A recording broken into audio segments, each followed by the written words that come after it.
Hello and welcome back to another Filmora 9 tutorial. In this tutorial, I'm going to show you how to blur out faces in your video. So this is an old video that I'm just using for an example. This is from my gaming channel. It's called Jimmy Knives, if you care to join that channel as well.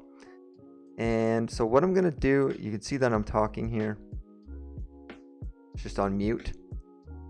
And what I'm going to do is I'm going to blur out my face. So in order to do this, just go to the effects section at the top here, and you're going to want to find the utility. So it's in the utility section if that doesn't pop up right away.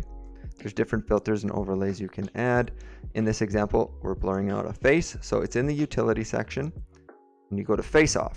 So you can either drag and drop or just click the add button there and it'll add it to your project. We'll add it to my project, and if we go back, it blurs out the face.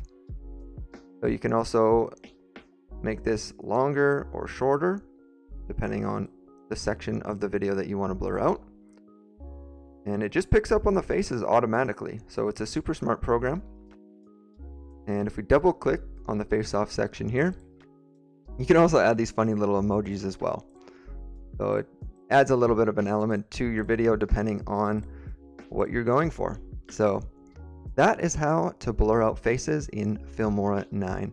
If this video helps you out at all, please consider subscribing to the channel, giving the video a like, and if you need further assistance with Filmora 9, please leave a comment down below, or you can join my Discord server as well if you need even further assistance. So you can message me there. Thank you so much for watching and have a great day.